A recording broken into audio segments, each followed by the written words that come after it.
بسم اللہ الرحمن الرحیم۔ السلام علیکم۔ وائی ٹی اردو میں خوش آمدید۔ میں ہوں اظہر اقبال بنکش۔ ناظرین، اس ماہ کرلوش کی ہر قسط تھی پچھلی قسط سے زیادہ بہترین نظر آ رہی ہے۔ جب سے تاریخی ڈراموں کا سلسلہ نکلا ہے اور کرلوش عثمان کے مقابلے میں نئے ڈرامے بننا شروع ہوئے ہیں تو مہمت بزدار، جو شاید تاریخی جانر کے بے تاج بادشاہ ہیں، انہوں نے اپنی سیریز کا پروڈکشن معیار بہت بہتر کر دیا ہے اور بیگ سلجوقی کے لیے سٹیکس بہت اونچے کر دیے ہیں۔ آج کل کرلوش کے بارے میں جو سوال بہت پوچھا جا رہا ہے وہ یہ ہے کہ گیہاتو کو کون مارے گا، عثمان، ساوچی یا ارطغرل بے؟ تم نے سوچا کہ تاریخ کے اندر جا کر اس سوال کا جواب نکالیں۔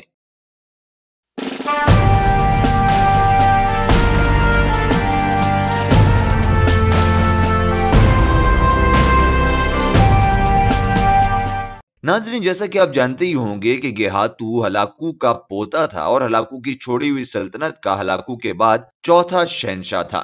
گیہاتو کے چچا احمد نے اسلام قبول کر لیا تھا، جس پر گیہاتو کے بڑے بھائی ارغن نے احمد کی حکومت کا تختہ پلٹ دیا تھا۔ ناظرین، اگر آپ ارغن خان کے بارے میں ویڈیو بنوانا چاہتے ہیں تو کامنٹ کریں تاکہ ہم آپ کی کامنٹ کے مطابق آپ کے لیے ویڈیو لے کر آئیں۔ ناظرین، ارغن کے دور حکومت میں گیہاتو اناتولیا کا گورنر رہا تھا۔ ارغن کی موت کے بعد گیہاتو نے جب حکومت سنبھالنا چاہی تو تمام منگول جرگہ گیہاتو کے بجائے بیدو خان کے حق میں تھا، جبکہ فوج کے کچھ افسر گیہاتو کے ساتھ تھے۔ عام خیال تھا کہ گیہاتو یہ مقابلہ ہار جائے گا اور تقریباً سب ہاتھ بیدو کے حق میں اٹھنے والے تھے کہ بیدو سلطنت کے وسیع مفاد میں تخت کی دوڑ سے باہر ہو گیا اور گیہاتو بلا مقابلہ نیا فرما روا بن گیا۔ چاہیے تو یہ تھا کہ گیہاتو اس کے بعد بیدو کو اپنا معتمد خاص بناتا، مگر جیسا کہ آپ نے سیریز میں بھی دیکھا ہوگا کہ گیہاتو میں سوچنے سمجھنے کی صلاحیت تھوڑی ناپید ہوتی ہے اور وہ اپنے غصے کا غلام تھا۔ ایسے ہی گیہاتو نے جب اپنی حکومت سنبھالنے کے بعد جشن کی تقریب میں تمام امراء کو دعوت دی تو اس نے بیدو خان کے بیٹے کو دعوت دی، مگر بیدو خان کو نظر انداز کر دیا۔ مگر بیدو خان کمال ظرف کا مظاہرہ کرتے ہوئے پھر بھی اپنے کزن کی دعوت میں شریک ہوا۔ دعوت کے دوران گیہاتو نشے میں دھت ہو کر بیدو خان کے بیٹے سے چھیڑنے لگا۔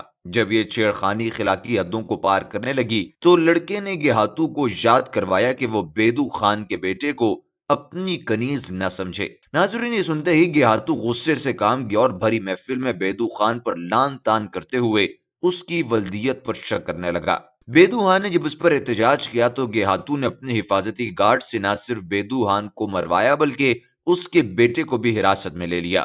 بیدو خان کو اندازہ ہو گیا تھا کہ اس نے تخت سے دستبردار ہو کے غلطی کی ہے اور وہ صحیح موقع کی تلاش میں اپنے حامیوں سمیت شہر سے باہر چلے گئے۔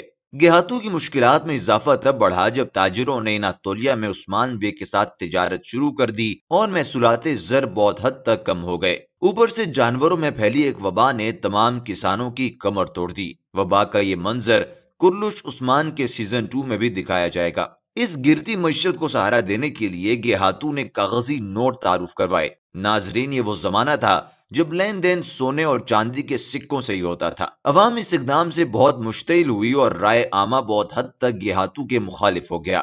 اس کو اپنی طرف کرنے کے لیے گیہاتو نے نوٹوں پر کلمہ طیبہ لکھنا شروع کر دیا۔ جب تب بھی لوگوں نے استعمال نہ کیے تو تاجروں اور عام عوام کی پکڑ دھکڑ کا سلسلہ شروع کر دیا۔ اس موقع سے فائدہ اٹھاتے ہوئے بیدو نے امراء کو ساتھ ملا لیا اور بڑے پیمانے پر بغاوت شروع کر دی۔ اس بات کا قوی امکان ہے کہ ڈرامے میں بیدو عثمان یا ارطغرل سے مدد مانگنے آئے گا اور ان کی مدد سے ہی وہ دوبارہ ایران آ کے پیش قدمی کرے گا، اور گیہاتو نے جب حالات قابو سے باہر ہوتے دیکھے تو اس نے بھاگنے کی کوشش کی مگر مارا گیا۔ گیہاتو باقی تاتاری امراء کی طرح شراب و کباب کا دلداتا تھا، مگر اپنے بھائی ارغن اور دادا ہلاکو خان کی طرح جنگی امور کا ماہر نہیں تھا۔ ڈرامہ سیریز عثمان میں شاید گیہاتو کو عثمان مارتا نظر آئے، مگر تاریخ میں اس کا کوئی ثبوت نہیں ہے۔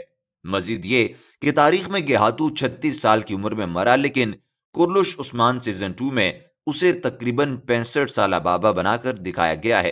اگر آپ چاہتے ہیں کہ ہم ان سیریز میں ہونے والی اہم غلطیوں جو کہ تاریخ کے برعکس ہیں ان پر ویڈیو بنائیں تو کامنٹ کر کے ہمیں ضرور بتائیں۔